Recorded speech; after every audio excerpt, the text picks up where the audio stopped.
I will now invite Anne Neville to the lectern.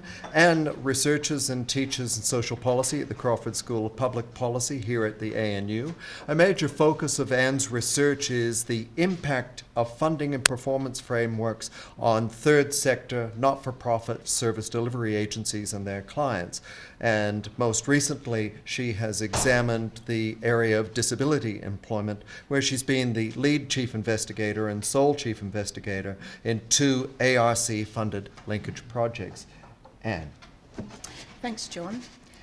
My task was to talk about, or to think about and write about, redesigning procurement strategies for complex policy spaces. Not surprisingly, I decided to do this in the area of disability employment services, because that's what I've been researching on for a number of years now. In disability employment services, policy rhetoric recognises the importance of providing flexible, individualised services, but the capacity of DES service providers to deliver these sorts of services is significantly constrained, primarily due to a complex, prescriptive and constantly changing administrative system and a funding system that encourages agencies to focus attention on job seekers who are more work ready. And that's what I mean by creaming and risk selection. And that's combined with parking, where you just take the initial payment and then just leave them in the corner. Now, in the paper, I set out the evidence base for the claim that introducing a person-centred approach will lead to better employment outcomes. But don't worry, I'm not going to take you through all of that today. And disability employment services, and I think employment services generally, is an area where there is total agreement between government, service providers and service users about what the desired outcomes are. There is less agreement about how you get to those outcomes. And I also, and as part of the paper, I suggest that the introduction of an explicit licensing or accreditation system will deliver more choice and control to service users, because that's part of the answer, and will therefore increase agency capacity to deliver flexible, individualised services, provided, and this is where the big but comes in, provided 3 policy preconditions are met. In other words, you need to do something to reduce information asymmetry. You need to find an appropriate balance between accountability and choice. And you have to design a funding model that doesn't work against policy goals. It actually acts as an enabler and a facilitator rather than a constraint. So it's those 3 preconditions that I want to just briefly spend the rest of my time talking about. Turning to the first one, which is information asymmetry. And that's often a reason for what I call passive restriction of choice. It's not that governments want to restrict choice, but service users don't have enough information to make a fully informed choice about what sort of service or service provider will best suit them. In the case of disability employment services, the problem of information asymmetry is not all that difficult to overcome, particularly when you compare it to the next 2 preconditions. New indicators of service quality, which actually is based on what service users value, and service users value outcomes very clearly, but they also value how those outcomes are produced, that is, they value process. So the new indicators of service quality, based on what service users value, which I've developed through my current linkage project, could easily be combined with sort of current outcome indicators of employment, and used by service providers to publicise basically what they do, provide information about what they do through a whole variety of mediums, so that service users might still make the same decision that I'm going to that provider because it's closest to the train station or Centrelink, but they have access to other information if they wish to make use of that information. Okay, balancing accountability and choice. This is much harder. And it's also an area where you actually have active restriction of choice. Government chooses to restrict choice. because choice is constrained by concerns over what constitutes a legitimate use of public funds, and this sort of active restriction of choice is justified on the basis of accountability. Choice can also be restricted by concerns about the capacity of service users to concerns that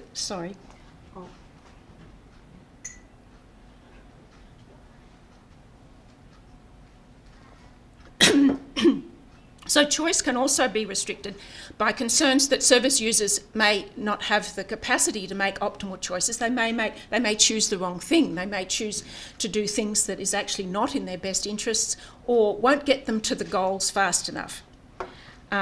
So in other words, an overly cautious approach to accountability and risk management may result in individuals not being supported to make choices and take control. And this is very evident already in the NDIS space, where low expectations is constraining some people's choices, because it tends to happen even more when you're dealing with groups which are labelled vulnerable. Now, there's no magic bullet to finding the correct balance. There's no right answer. So rather than me just plucking a few suggestions out of the air, I'm going to take John's notes to presenters to heart and simply leave that thought with you. The last thing I want to talk about is the funding model. And I think in some ways this is the most important, because accountability concerns are not just restricted to concerns about the actions of service users. It also moves on to concerns about the actions of service providers. So I mentioned creaming and parking. And the continued existence of risk selection, which is the jargon for creaming and parking and other such practices, in employment services in Australia, means that the question of to what extent government should regulate the behaviour of service providers also needs to be thought about.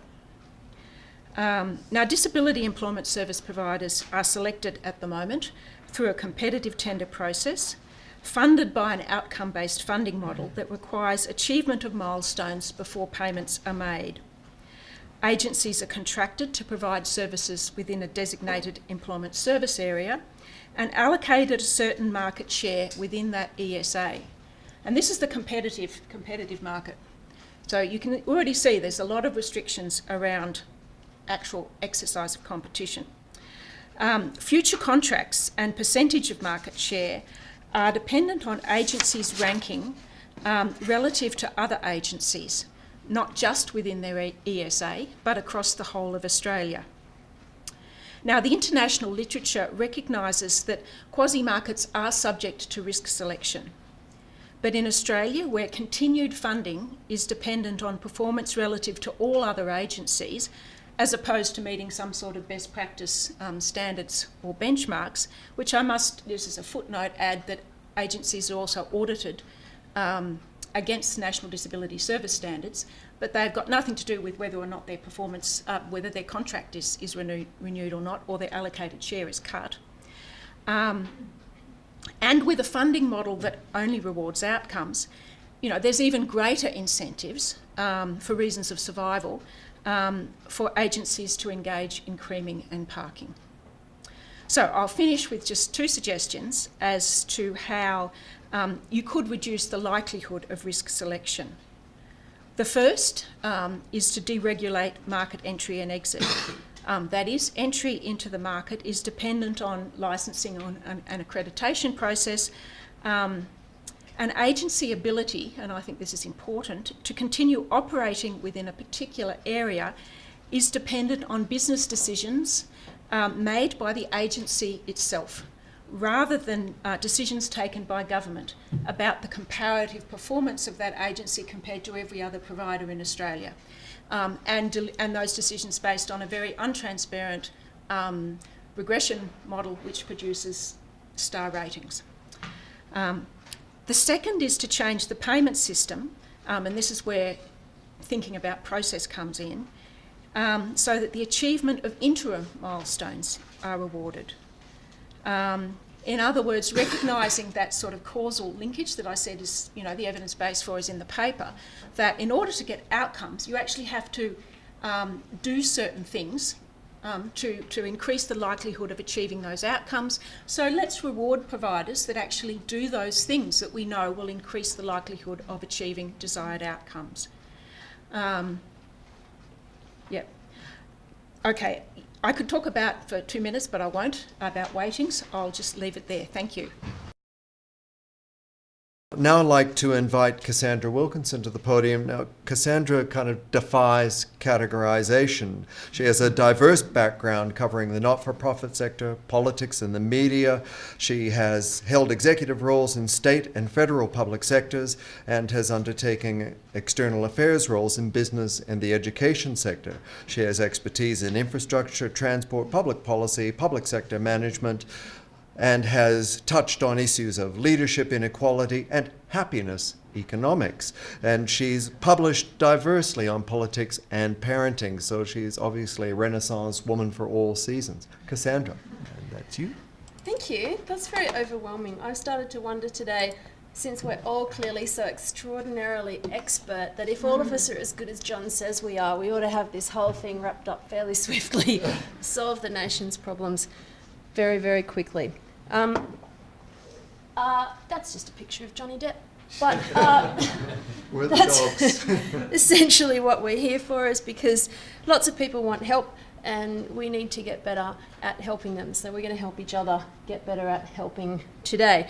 Some people have said to me, you used to be all about social benefit bonds and now you're all about alliance contracting. Have you changed your mind? And the answer is no.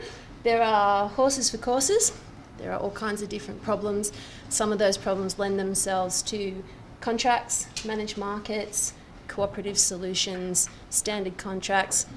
Some things, as Emma said early, you just need to get a cheap product distributed well. But there are other problems that we face, which are quite complicated, where I think the alliance model has a lot to teach us. This is obviously not a real newspaper clipping.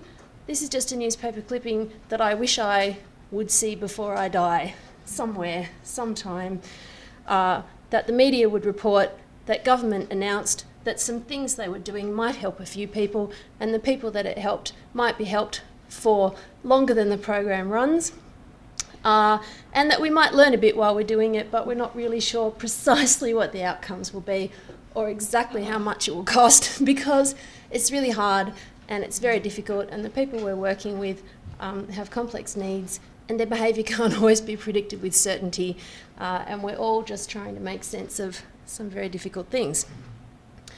The reasons why social policy is very hard to do have been canvassed today, and in everyone's papers I'm sure they'll be canvassed at far greater length. But for a lot of reasons, teaching a family not to bash their kids and take drugs is harder than building a railway line, and everybody here deals with those problems every day. And yet, some of the latitude that's been given to people who build railway lines allows them far greater creativity in solving their problems than that which is allowed to people who deal with complex social problems.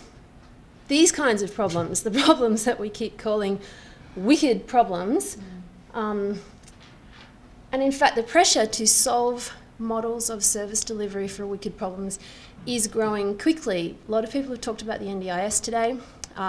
Massive project, lots of money, lots of scale, lots of people with complex needs. Healthcare system, everything you read about it tells you that chronic disease needs new models of care, that we have to integrate primary, preventative and acute care, that we don't do very well at any of those things. And every time we talk about commissioning, which Mr. McClure says is the way forward, we are confronted with the fact that we're not very good at buying things. I say we because I've mostly had a government hat on during my career, I guess, and when I'm in the not-for-profit sector I try to avoid government funding because it comes with so many problems that private money does not. But we, the citizens who pay for these problems to be solved, need new models to give us greater certainty that the people we're trying to help will be helped effectively. So why is it so hard to buy evidence-based policy solutions that work most of the time for most of the people? I've thought a lot about this. I think everyone else in the room has too. And I've come to explore an idea in the paper, which is that some things are services. Social housing, for instance. A lot of people have complex needs, but some people just need a house, very low income. They just need a house they can afford to live in. Services are quite straightforward, and you can contract for them as a provider or a purchaser if your government's fairly straightforward.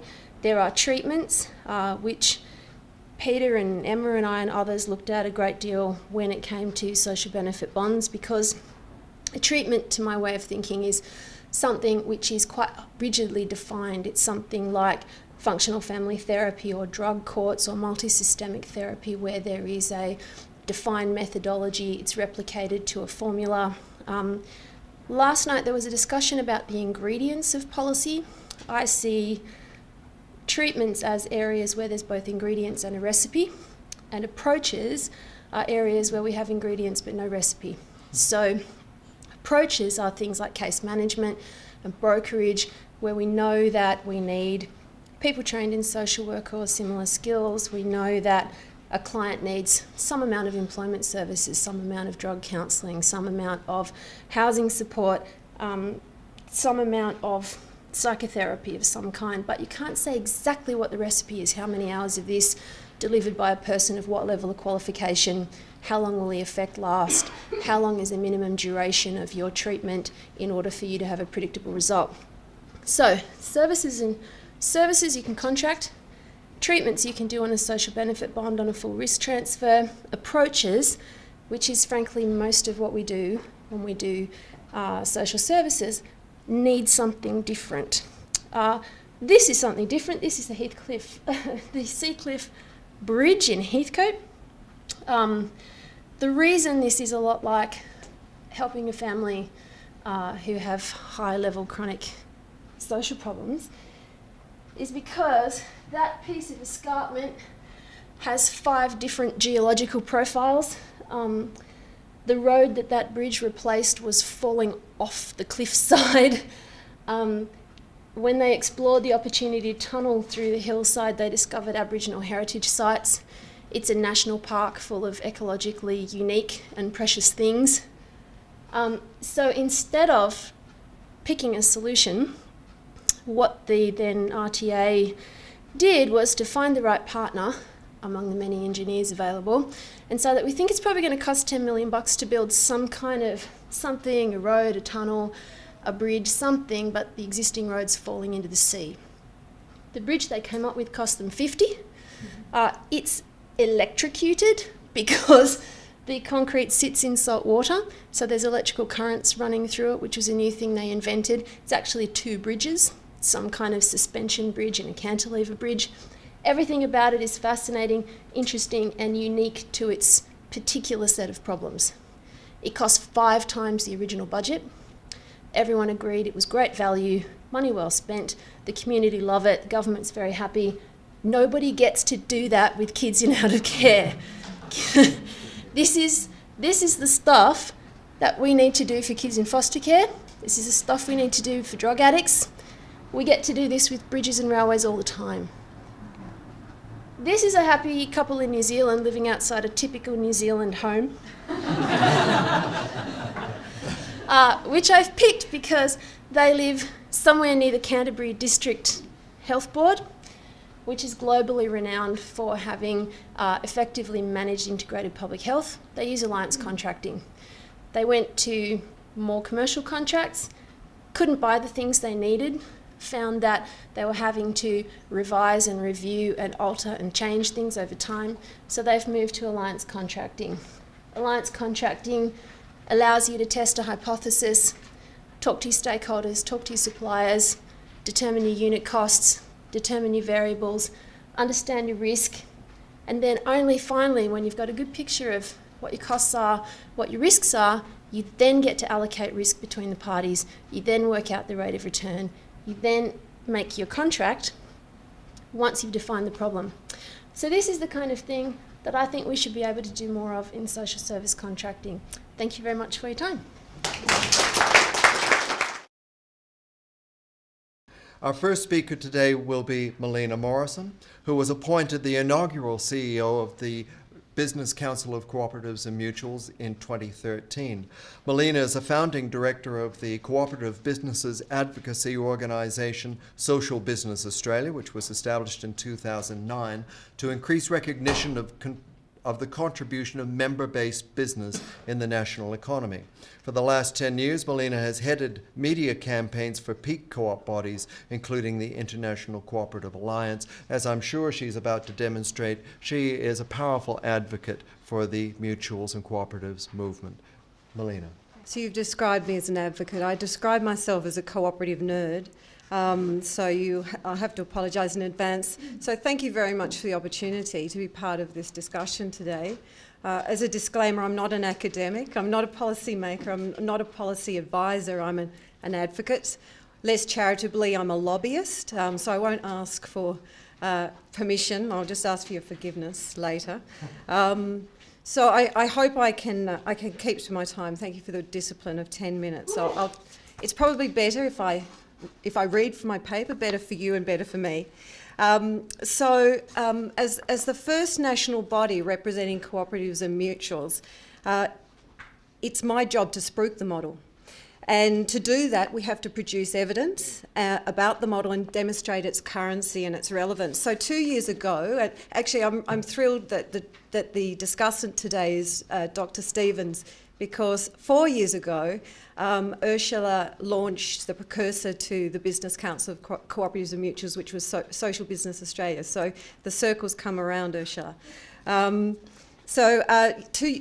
launched the council 2 years ago in 2013, and that was on the tail of the International Year of Cooperatives. And when we set up, we saw that practically everyone was having a stab at reframing the policy of service delivery. You might recall an interesting exercise that was occurring at that time, which was called the National Commission of Audit, for which we made a submission. What we soon realised was that if we believed that in any discussion about transferring responsibility at some level for addressing social needs from government, or perhaps in a compact between government, civil society, citizens and the private sector, this should also include a discussion about a new type of public ownership where the state doesn't want to own the service, or it can't, it might be argued, but it's too important to have that service owned for private benefit. We felt we had to come in and make this argument. So into this space, the council produced this document, which is the white paper on public service mutuals. What the paper does very simply, and I'm very happy to send everyone a link to it, is that it outlines the comparative benefits for cooperatives, member-owned organisations delivering social services, public services in some cases. It argues for an expanded role for these organisations. It points particularly to some other jurisdictions, namely the UK, and presents a plan for government, communities, individuals to discover, to set up and run their own mutuals, their own services through mutual aid. Working back from the topic today, we've been asked to present some of these new tools for policymakers and practitioners. And when I thought about this, I really felt it was time to interrogate our own white paper in terms of the tools and the policy that we're advocating for. And I asked for the help of my UK colleague Cliff Mills from Mutuo UK to help me with the paper that we've written as part of this symposium. So this paper does interrogate the claims of the white paper that there is a role, an expanded role, that's necessary for mutually owned organisations in the space of public service delivery. And we think it's really timely to do this because from a mutual and cooperative perspective, we think that the ideas and principles that have survived in the current organisations that still have mutual organisational types can become mainstream again. Most importantly, we know that you can't create mutuals from a top-down policy, from government diktat or by commissioning private sector individuals, consultants, to somehow convert our existing public organisations into something different. And we also know the claims that what's been made about what's happened in the UK, which is why I've asked my UK colleagues to provide some investigation and some retrospective look at what's happened around something called mutualisation in the UK has to be treated with healthy scepticism. Many in the UK now realise or believe that the government-sponsored process of mutualisation has been a mask for privatisation, because the objective was actually to reduce the number of individuals on the state's payroll, and mutualisation is politically perhaps a more palatable route to outsourcing of public services than privatisation. Currently, there's a Senate inquiry into our sector, which is a terrific opportunity to talk about the options to do things through mutual organisations. But a very important submission that's been made by the CPSU, and what they say about the UK experience in their submission, that cooperatives and mutuals have delivered some perverse outcomes, is arguably correct. So there's ideology and spin on both sides of this, and this has led to some missed opportunities and mistakes. And we believe we have the opportunity to make sure that we don't repeat those mistakes, and to describe how we can learn from this. So I'm just going to briefly talk about 3 core ideas in our paper. And the first is that the first idea that we posit is actually connected, and I hope this doesn't make me a pariah today, it's actually connected to the context within which policy making in general, and even this discussion today around policy making, occurs. Namely, that it could potentially be based on a flawed or even an arrogant assumption that we can somehow work out how to change things by getting people and institutions to do things differently, where the working out how to change things is based on a post-Enlightenment rationalist "we can" question, an imperialist "we need to," and even a modern state "we must" way of thinking. We must do way of thinking. A counter-narrative might start with the question, who are we and who are they? Should we reflect on whether we have the ability, the legitimacy, the justification in intervening, and might they have something to say or a part to play, and possibly a different suggestion? So this is a caricature, perhaps, of contemporary policy making, but it sets the scene from where I come from, which is a mutual and cooperative perspective. If mutual and cooperative ideas are to play some part in the future of public service, and I take this is a proposition, not a given, we need to ask two different questions. The first is, what are the services where those involved in providing them want to deliver differently, and where they want to work more closely with users and citizens? And then, can mutual and cooperative principles help to inform a new vision for the next stage of the development of those services? The second idea I will draw from the paper is that cooperatives and mutuals are atypical service delivery models. They do not emerge from policy, but despite it, although arguably they could be enabled by policy. So where policy attempts have occurred, such as in the UK, to do mutuals, the results are often errant. And I describe it as something like the illegitimate children of mutual gods that carry their surname but not their bloodline. Mutuals are not created by consultants, civil societies or governments. They emerge from within communities as a self-help response to hardship. So by giving a different impression, the UK Cabinet Office, which has a mutuals task force and has done this mutualising process, has led to the emergence of a number of professional firms adapting traditional consultancy and transactional approaches used in privatisation to incorporate so-called new mutuals.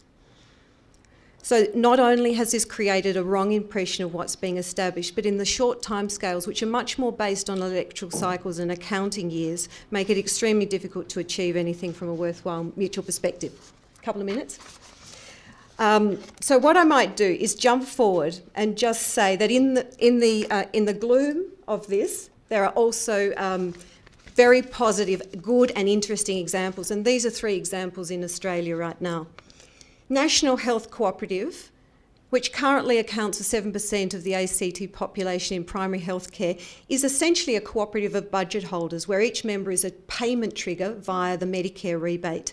The cooperative is organising the demand side of the market so that the consumers can influence the service provider, which as co-owners they have ultimate authority and ownership over, capturing the value of the surplus back into the enterprise to do more service delivery, rather than repatriating it away from the business to reward, for example, external owners of the business in the private sector model. In this context, consumers are both service recipients and service providers, shaping the service around their multi-dimensional needs. Common Equity Housing Limited, which is a cooperative housing provider and the largest social housing, community housing provider in Victoria, is an enterprise-owned cooperative where service users, in this case social housing consumers, are the directors of their own social housing provision. And how this happens is via their actual governance role on the boards of the housing cooperatives which own the parent, which is the housing stock provider. Governance itself is the tool through which the clients lead service delivery since they design, maintain and administer the policies regarding their social housing tenancy. And lastly, Cooperative Home Care, which is a wonderful worker-owned cooperative in inner east of Sydney, recasts the home care worker in the role of manager and owner in addition to their role as care professionals. Am I out of time? Pretty much.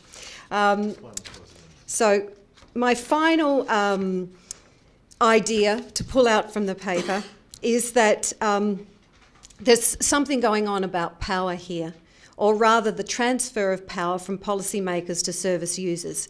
If we want different public services where those using and those providing the services have a more engaged relationship and role in deciding how those services are provided and how they should evolve, where those services are economically sustainable but where optimising that service for the benefit of the public is the fundamental purpose, then this does include factoring in a significant transfer of power from governments and provider organisations to citizens, workers and communities. As one final example, the National Disability Insurance Scheme is a disruption to the usual way of doing things. It's a big step towards giving users real power and choice. But will it alone disrupt the current marketplace for provision and turn it into something better? Will it help those trying to make a living as professional carers? Perhaps the concept, and I'll leave you with this final thought, perhaps the concept of personalised budgets needs to go a step further. Individuals making individual choices can be relatively powerless. Sometimes they don't find it helpful or advantageous, perhaps even stressful. But individuals making choices collectively, collaborating for mutual support, maybe pooling budgets in a cooperative of personal budget holders and seeking together to meet their own needs can affect the market of service delivery, we would argue. And we believe if you can imagine a cooperative of personal budget holders, then you can see a voice, an organised voice for family and friends, professional carers and local citizens. And this could be a model for the delivery of, on the consumer side, of something that's very important in moving us towards a consumer-directed care environment. I'll leave it there, and I'm very happy to take questions, including what is a cooperative, when we move to question time. Thanks. I'd like to now invite Dr. Catherine Needham to the podium. Now, I made a throwaway remark earlier about having a baker's dozen of speakers, and of course those of you in the know, which will be all of you, realize that a baker's dozen is 13, and this is the only session with 4 presenters instead of 3. And normally I'm a slave to symmetry and order, but I made the exception here. Catherine is a reader in public policy and public management at the Health Services Management Centre, University of Birmingham. And her special areas of interest include reform of public services through co-production and personalisation, social care services, individualised budgets within public services, and public sector workforce reform. She also happened to be in the country, so I was able to bring her out here for the cost of a flight to and from Melbourne, and I reckon that was a bargain, cheap at half the price. Catherine, please come and share of your wisdom. You didn't have a presentation? Thanks, John. So I'm here for 6 weeks in Australia to find out as much as I can about NDIS, which I think is a fascinating new development. I guess because we all have to go for flights afterwards, if any of you are working directly in implementation, we won't have time to chat, but do Google me if you've got interesting things to share, and if you want to know anything about the UK individualised funding system, which is what I'm going to mainly talk about now. So new tools for policymakers. Individualised budgets in a range of sectors, I think, constitute a new tool for policymakers. So in the UK, they've been around in social care for a while, but we're also seeing them being used in a range of other sectors as well. So personal health budgets are now being developed within the NHS after a successful pilot. We're looking at methods of integrating personalised commissioning so that people can have a health and social care budget which they can combine. Individualised budgets have also been used in adoption services for rough sleepers, for the parents of children with special educational needs. So they're being used in a range of different sectors. And I think the question is, what are these tools for? What are the individualised budgets supposed to achieve? Because I think unless we know that, we can't really know whether they're achieving them or not. And I think in relation to social care in particular and services for people with disabilities, we can identify kind of 4 aspects, although I think these are probably transferable to those other sectors too. So we could say they improve outcomes for individuals. We could say they extend choice and control to citizens, which they should have as a matter of right. We might say they make citizens more financially literate by giving people assets and giving them more choice over how those assets are spent. We bring them into a sort of financial citizenship. And then finally, that they make the system better, that the innovation that they drive deals with system level problems. And I'm going to talk through those now. I think I'll leave the financial literacy aside because I haven't heard the argument made really in the Australian context around NDIS. So I think that's perhaps slightly peripheral to our interests today. But in terms of individualised outcomes, so we've had direct payments in the UK for people with disabilities since 1996. But the big drive, possibly the equivalent of NDIS for us, was 2007, the Putting People First agenda, which really put momentum behind that. So we have got a fairly decent amount of time to look at individualised outcomes. And what we find is that there is survey evidence to show that people who are holding an individual budget are getting better outcomes. So we do have some survey data around that. I think there's 2 aspects of that to bring out. And the first is that they tend to get better outcomes if they hold the money themselves as a direct payment. Now, my understanding is that will be possible under NDIS as well, but the expectation is not probably that that's going to be taken up by an awful lot of people. And I think in terms of getting individualised outcomes, it's the people who've had the money themselves, who've employed a personal assistant, rather than going with a larger service provider, that really got the good outcomes. And I think the second thing to bear in mind in terms of individual outcomes is that these are the early adopters. These are the people fairly early in the system who said, I want to take this initiative and make it do something for me because I'm dissatisfied with the system and I've got the networks, the self-efficacy to really make a difference here.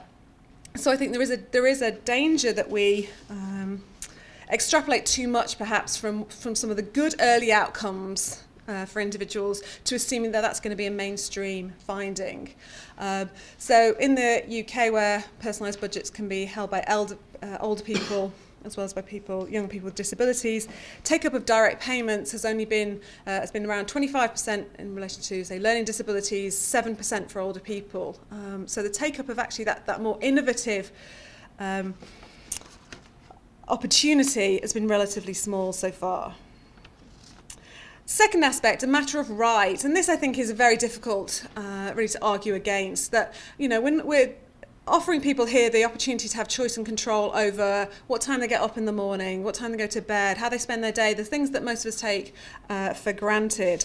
And I think that's, you know, been a very powerful underpinning of the debate here and in the UK, that people are experts on their own lives and that we need to give them the freedom to do that. That does, though, become more problematic when you get into health and personal health budgets, because it's much harder to say you're an expert on your own health.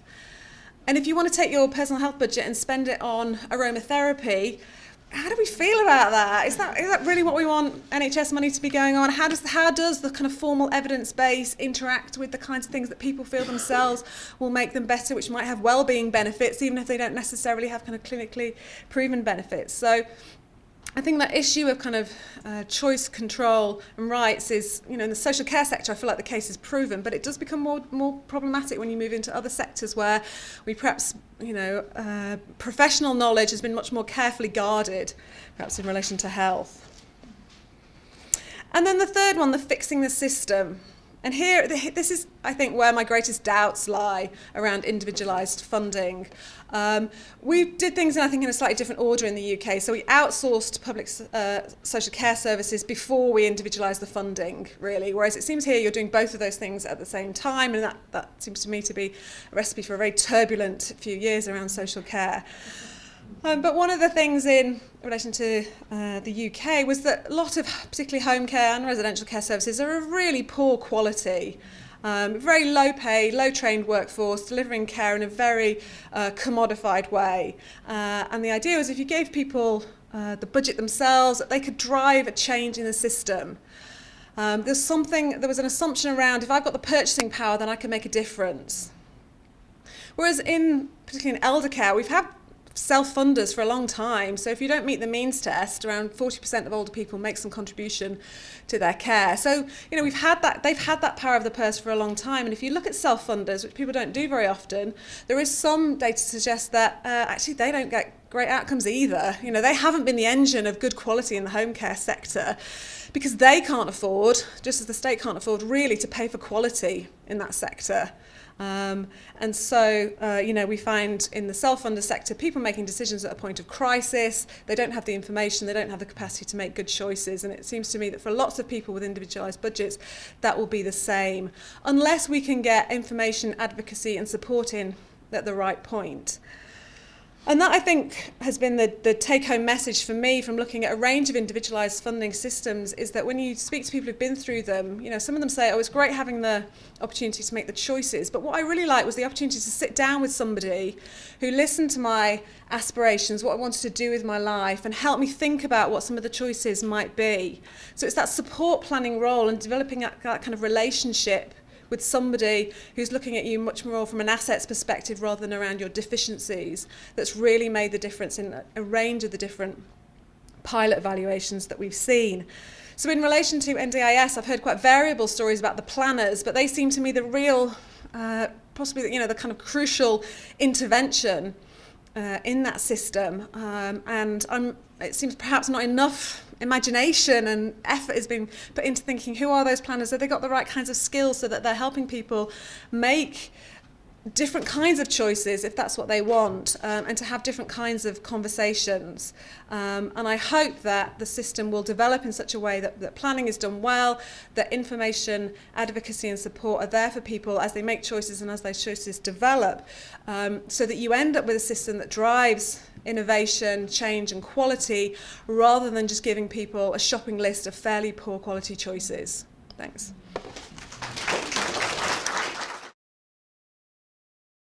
I think today the hardest job has been the job assigned to the discussants, because whilst our speakers have all had some months to think about what they wanted to talk about and how they wanted to present their arguments, the discussants have had less than a week to get themselves across the detail of what our speakers were intending to talk about, to read between the lines, to assess the nuance and join the dots and establish linkages between their presentations.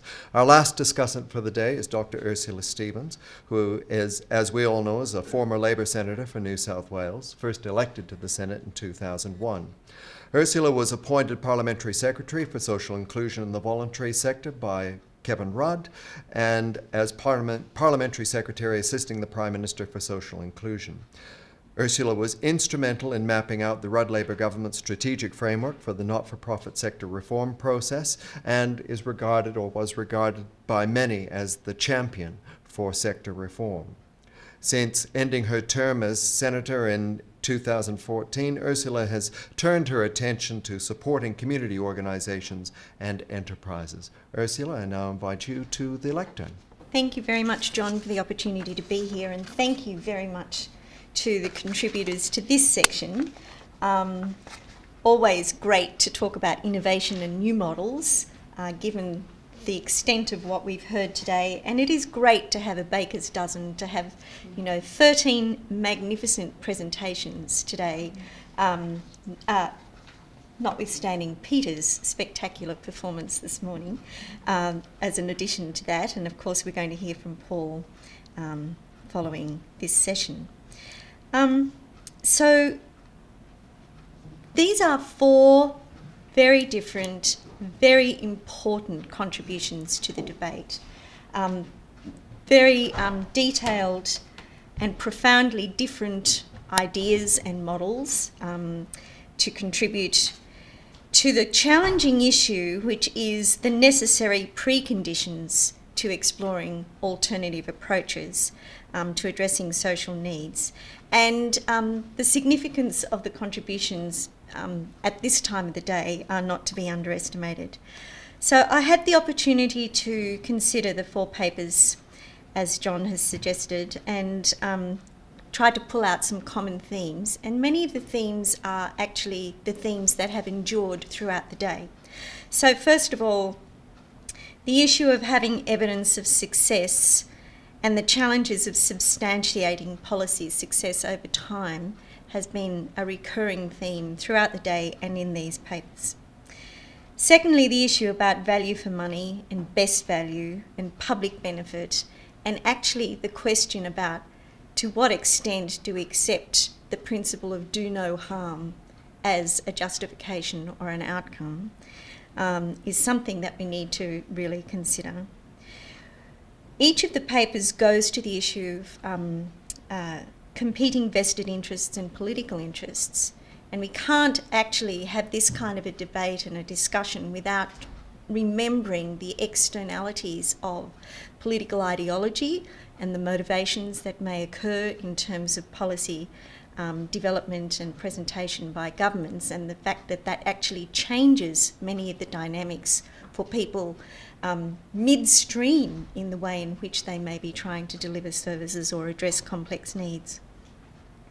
We've talked a lot today about risk, about managing risk, about transferring risk, about eliminating risk, and about responding to the risk challenges. And these issues are inherent in these 4 papers. We've talked again about efficiency and effectiveness, and what do those 2 concepts represent in terms of addressing these issues. We've talked about competitive neutrality. We've talked about transaction costs and administrative burdens. And very importantly, when we start to talk about personalised budgets and personalised care, we talk about the importance of personal agency, and how if we don't have that capacity to make informed choices, that the consequence of that is restricted choice within this framework. And particularly we've heard this today in terms of the Disability Employment Service and in terms of the NDIS. The challenges that we have about choice and control and rights, and how as public servants there is always the complex balancing of those of delivering a public good in some shape or form, and then how we actually can address those issues of choice and control and making poor choices. And for example, if we think, not one that was mentioned here today, but think about the issue of the access card, this policy of the current government about an access card and limiting people's choice to what the government thinks is the best choice, and preventing people from making what the government thinks are poor choices. We get to kind of think about, not a human rights concept, but certainly the issue of allowing people to make mistakes, and the big challenge that there is when you're talking about public funds in terms of doing that. So aromatherapy would be one important suggestion in a positive sense in that way. One of the papers, it's Anne's paper, I think, talks about Australia's compliance-centred regime, where our services are shaped and managed by the compliance regime, the regulatory framework that governments present, and the challenges that that has for allowing for innovation, flexibility and adaptive responses. And the markets, the choice of providers, but as we heard particularly again in the disability employment space, you may have a choice of provider but you don't have a choice over the outcomes and the challenges that that presents for us all.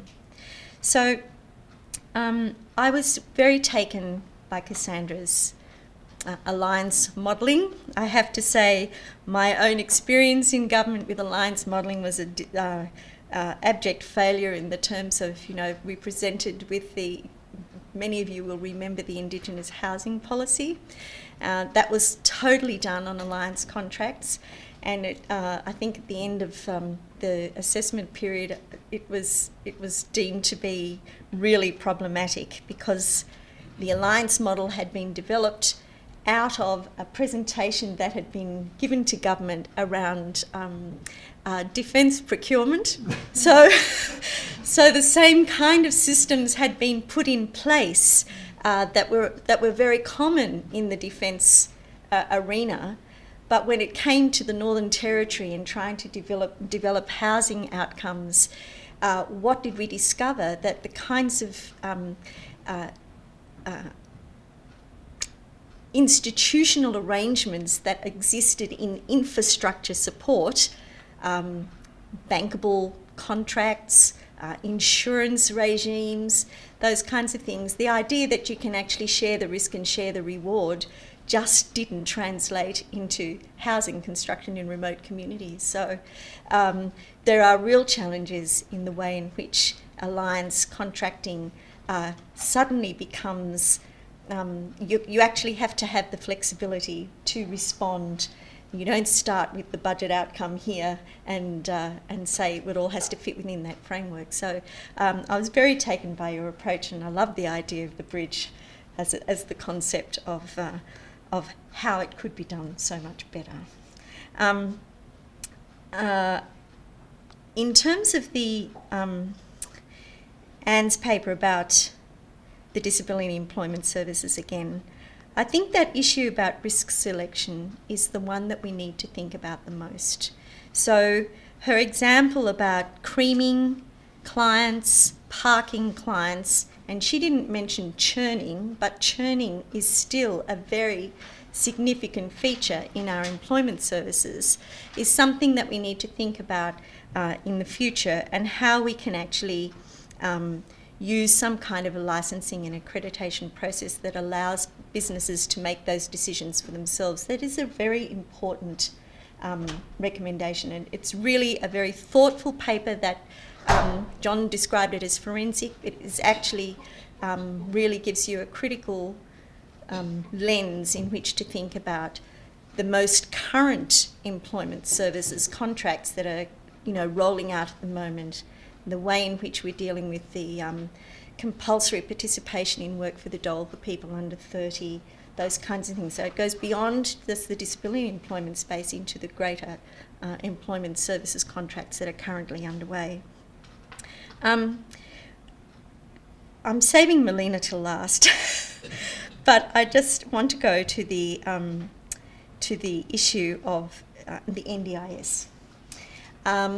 As someone who has been a massive supporter of the NDIS, listening to the notion of how personalised budgets can actually, and how the NDIS is rolling out. Before I left Parliament, I was on the parliamentary committee that was looking at the implementation of the NDIS. And what I saw, I really had alarm bells ringing in my mind about the way in which the market base, the actuarial kind of processes that were being developed for the NDIS, how they were going to actually play out in very thin markets and also in rural and remote communities. And we had the opportunity to talk last night about how that challenge really doesn't represent the real challenges of presenting services and real choice to people within the NDIS in places like rural and remote Australia, where the costing mechanism that's been put in place does not reflect the reality of actually the time, the expense, and the challenge of delivering services into remote communities. So I think that we do have some real challenges ahead of us in our NDIS, and the notion of control and decision making are going to be fundamental to all of that. In terms of Melina and the mutuals and cooperatives, I've always been a passionate supporter of cooperatives and the capacity to actually deliver real community benefits and community outcomes. And we can see that. I think that Melina's paper is really important because it goes to the fact that cooperative ventures and cooperative solutions emerge in times of stress, and we saw the re-emergence of the mutuals and cooperative movement in the global financial crisis, and it has continued. So not only do we see the examples that Melina presented of health and community services here in Australia, but look at what's happening with community solar farms, community powers organisations and cooperatives. I don't know if you are aware of the company called Southern Phones, but it is actually a mutually owned telco owned by 41 councils in Australia. And all of the benefits, the dividends are repatriated back to the councils who are the owners of this company, and community benefits through the funds that are put back into community organisations in those LGAs.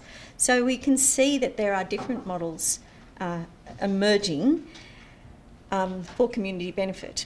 And I will have a question for Melina as my last comment, and that is the new interest in mutuals and cooperatives and the emergence of, you say, the new mutuals and the consultant model of mutuals. I just wondered if you'd like to just reflect on what's happening in Australia in the agricultural space and the white paper on agriculture, because I know that the cooperatives actually featured quite significantly in that. I'd like to congratulate everyone again for their contributions throughout the day, but particularly for these 4 very different, very stimulating presentations this afternoon. Thank you.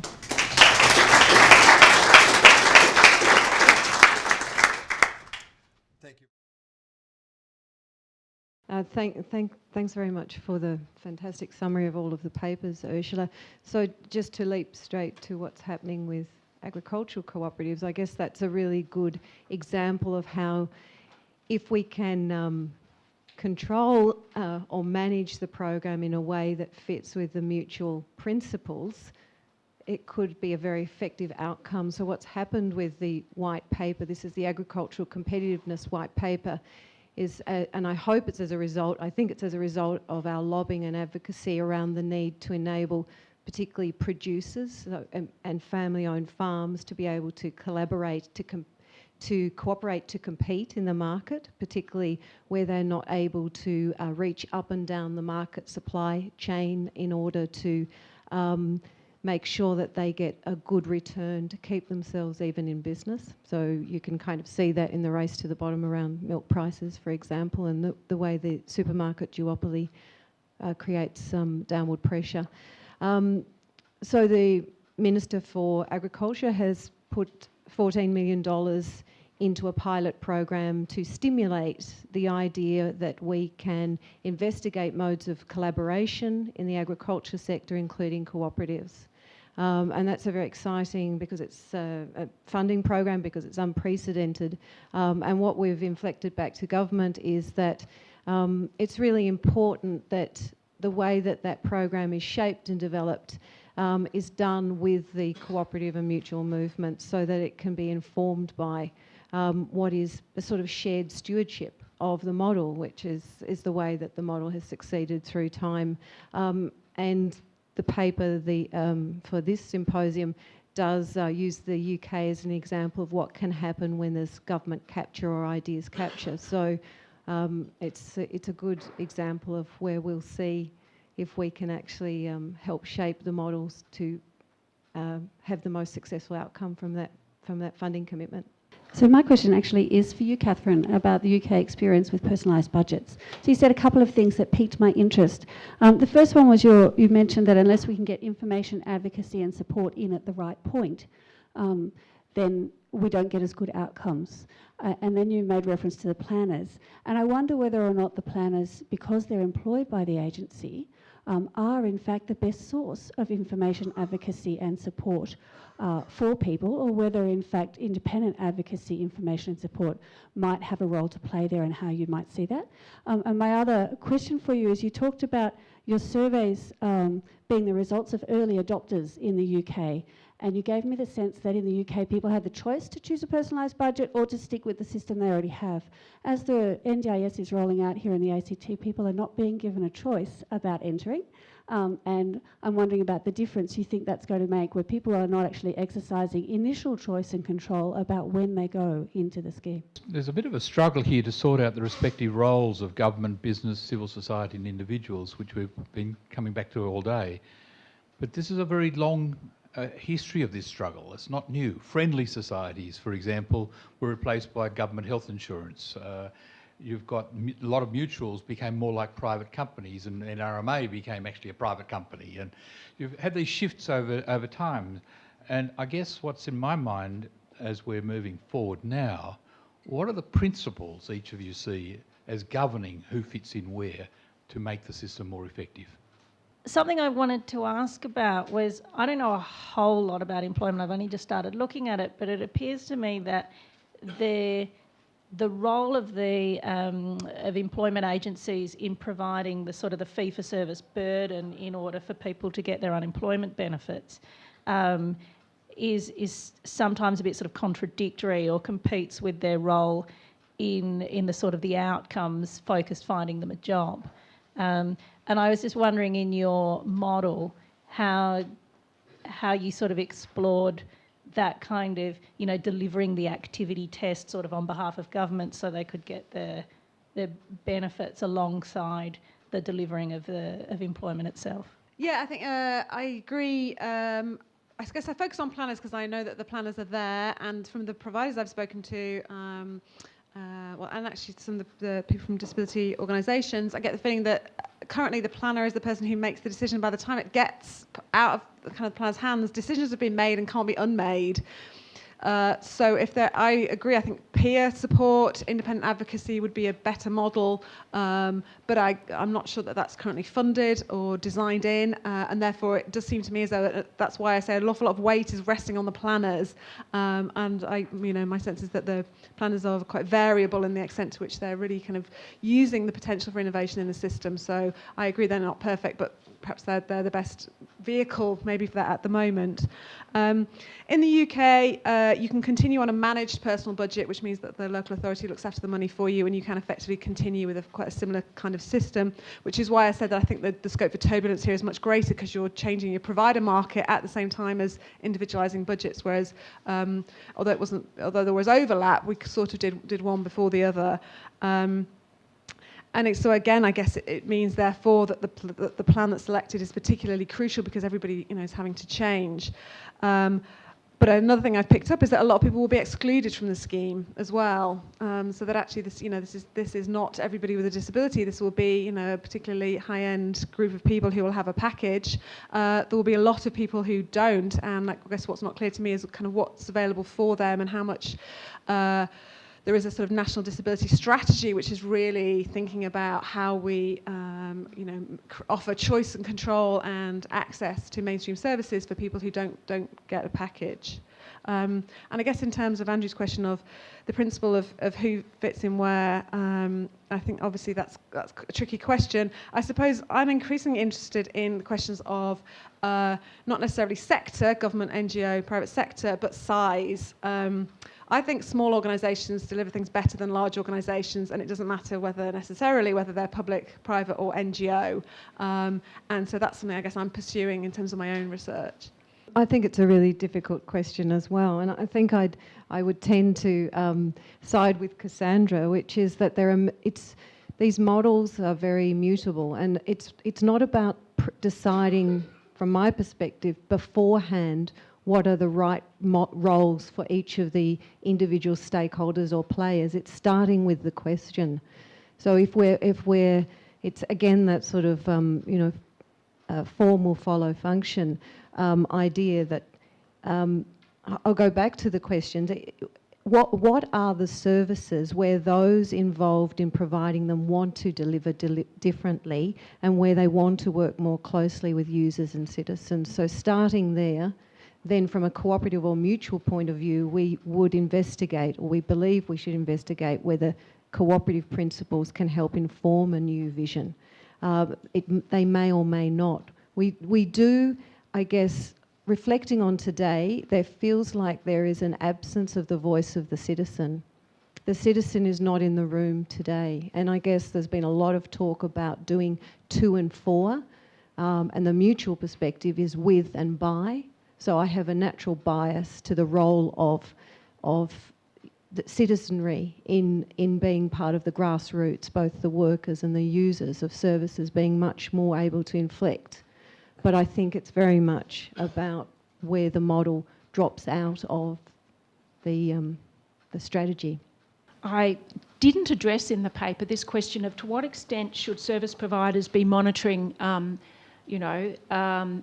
the behaviour of service users.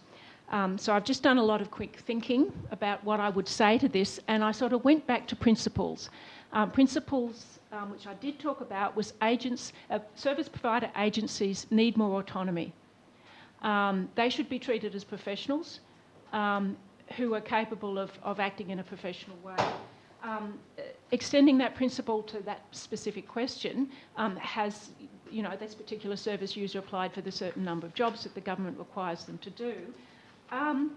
I want to go back to something that Meredith said about accountability as explanation, Charles Sable's experimentalist way of thinking about accountability, which I really like, and joining the two together. So I think it would be appropriate in the sort of model I'm talking about for service providers to still for service providers to have the autonomy to decide after discussion with the service user whether or not the explanation they were given as to why they haven't was reasonable. So they make the decision on whether or not something is a breach, rather than we just didn't turn up for an interview, boom.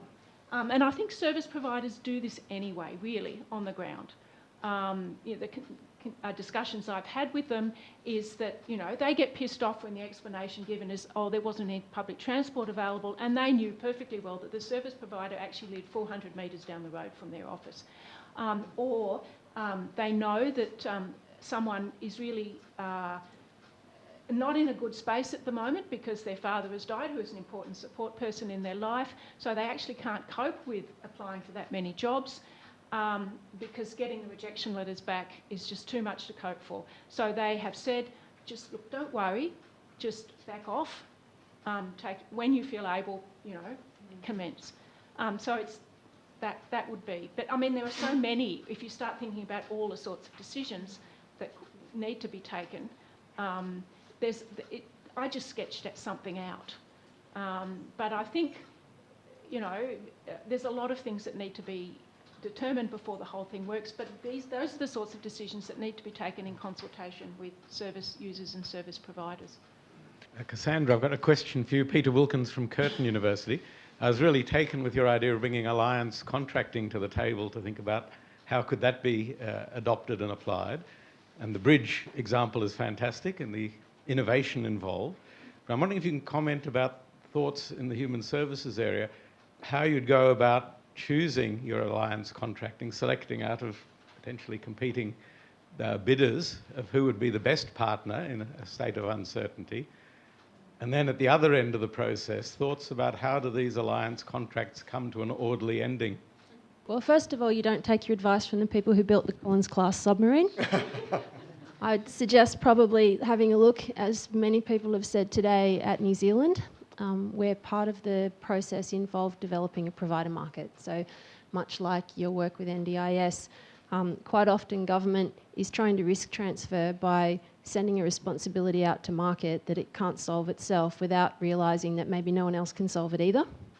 So the medical alliance contracts in New Zealand rely on there having been a development process of multi-specialty medical practices where specialists and GPs and nursing staff and allied health practitioners formed entities that could sell services or do alliance contracts. Some of them are subcontractors, some of them are alliance partners, but that capability had to be developed in the marketplace. Australia's got some very mature and multidisciplinary social services provider. You know, your larger organisations here, a lot of experience. One of the things I think that governments, treasuries are very happy to have a contract because there's a predetermined budget, and SBB solved that by saying there's no predetermined budget, but it's not our fault if it doesn't come in because there is a cap on how much we'll pay for the result. The difference in an alliance, of course, is that until you've done your field work and until you've done some, I'm sure the think people can, you know, throw in all of the right words here about ideating and prototyping and testing phase that you need to do. You can't actually work out. The critical experience for me was I contracted to a major charity on a project where we couldn't get the price per client under $15,000. The government was only prepared to pay $5,000. We finally got it down to $12,500, and everyone agreed that the job could not be done for the money that was available. But what tends to happen is charities have to bid because that's the business they're in. They know they can't deliver evidence-based best practice at the price that's available. So they deliver a suboptimal service. Government then, the Western Australian Housing Ministry said, well, we gave them the money. If there's homeless people here, so whose fault is that? Well, it's kind of everybody's fault at that point. And I think that's what it comes down to, is that accountability has to be shared properly. That's what real risk sharing is about.